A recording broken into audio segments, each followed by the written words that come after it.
to increase our efficiency of transport use and move to electric cars as soon as we can. We're going to have to build as much new energy infrastructure as we can, wind, photovoltaics and so forth. And we're also going to have to use the power of the planet to draw some of the gas out of the air.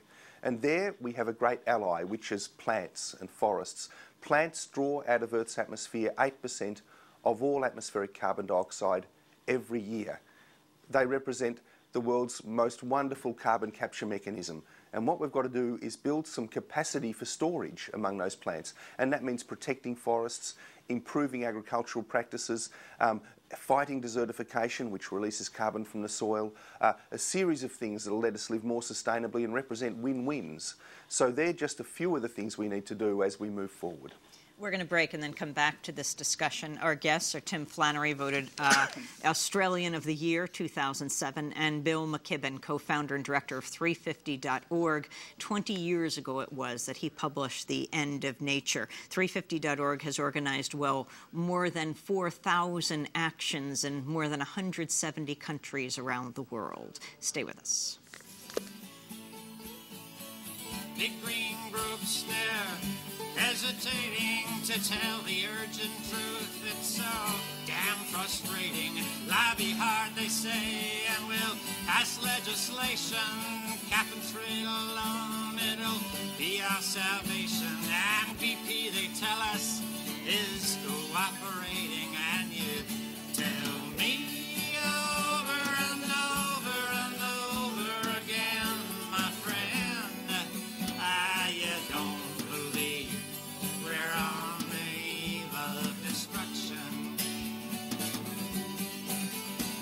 But look around you now, it's so energizing. October 24th, we're organizing a planet-wide day of climate campaigning to heed McKibben's call for global action for 3-5, the only path to salvation, the most important number in the whole damn nation. Let's not reverse course of Almighty's creation. So don't tell me over and over and over again, my friends, you don't believe we're on the eve of destruction.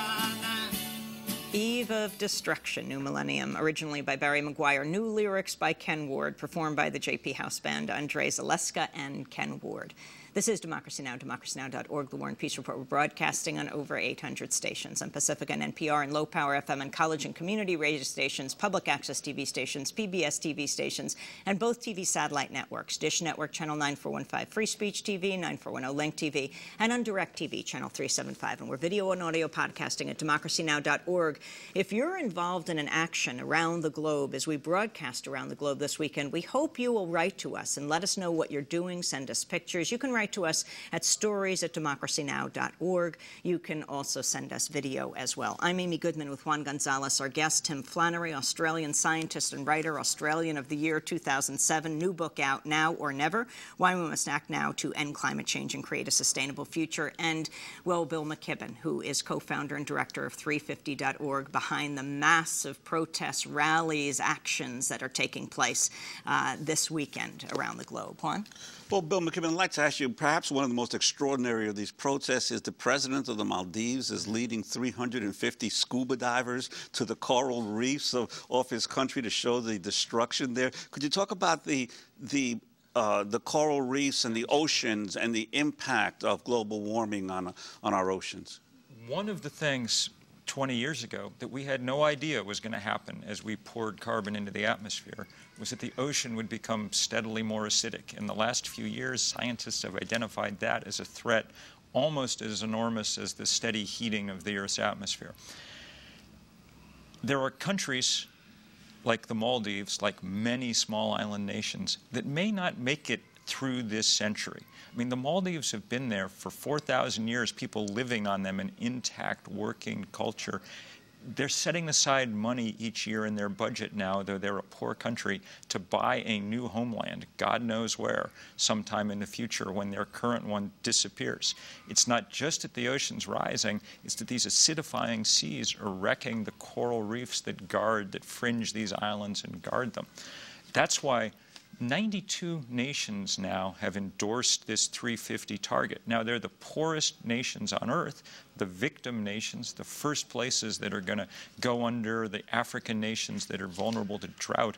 But those are the people who are beginning finally to get aggressive and to understand that there's not enough aid in the world to take care of the scale of problems that are coming at them if we don't reduce emissions fast. And one of the points that you raised is that when you attended the Kyoto meetings back in 1997, the main battles there were between Europe and the United States over what kind of accords would be reached, but that increasingly now these poorer countries are taking center stage with their own demands. That's right. And there's a whole new set of players. China, for instance, though their per capita emissions are quite small compared to, say, Americans, they're increasing rapidly and will be an important part of this thing, which is makes me very happy that we have 300 big rallies across China this weekend. China's not an easy place to do political organizing. This is the first thing like this that's ever happened there.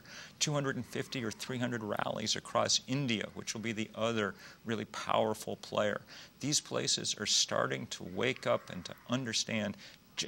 There's an area about the size of Italy in Tibet where there are glaciers that form the headwaters of the Mekong, the Salween, the Yangtze, the Yellow, the Ganges, and the Brahmaputra. 1 human being in 3 lives downstream from these glaciers. We now think the one at the head of the Ganges may be gone by 2035. There's no backup plan. There's no plan B for what you do across the Gangetic Plain once those glaciers disappear. We're talking about by far the biggest challenge that human beings have ever faced. And so far, as effective as the scientific method has been in analyzing that problem, that's how ineffective the political method has been in dealing with it. And one of the reasons is there's never been a movement to push. We need to build that movement fast. Earlier this week, British Prime Minister Gordon Brown urged President Obama and Chinese Prime Minister Hu Jintao to join him and personally attend the Copenhagen talks. And let me just say how important I believe your discussions today are. In every era, there are 1 or 2 moments when nations come together and reach agreements that make history. They change the course of history, and Copenhagen must be such a time. There are now fewer than 50 days to set the course for the next few decades. So as we convene here, we carry great responsibilities, and the world is watching.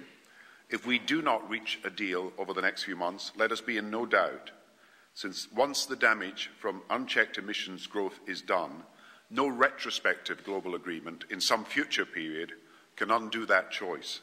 By then, it will be irretrievably too late. So we should never allow ourselves to lose sight of the catastrophe we face if present warming trends continue. Tim Flannery, your response. It does look like President Obama will be going because he's going to be going to get the Nobel Peace Prize in the region anyway, so he would be right there. It would be more of a comment if he didn't go than if he did. I'm not sure, Amy, that President Obama is going to attend the meeting. All of that hangs in the balance at the moment. And really, the only hope we have now is for the heads of government to attend this meeting, because the traditional negotiating process has become completely bogged down. And we need the key decision makers there to at least agree a sort of a heads of agreement meeting where we can, lay out the main things we want to do, and then over the following months fill out the detail of how all of that's going to be allocated. So Gordon Brown is absolutely right. It's critical that heads of state attend, but unfortunately at the moment we're still in a position where that is far from certain. In fact, Todd Stern recently said it was unlikely that President Obama would be attending. So it all hangs in the balance. The next 50 days are incredibly important. What 350.org is doing is extraordinarily important. But could I just say to you, the key block at the moment is the US Senate. If the cap and trade bill passes, President Obama, or looks like it's going to pass, President Obama can go to those meetings in good faith and say, here is what our nation is going to do. Here's the cap. And that's what's required of any international negotiation. Without that bill, I'm afraid that not only the US will fail to have a cap, but Australia and Canada will follow suit, and we were bound by the Kyoto Protocol, so that's a major step backward.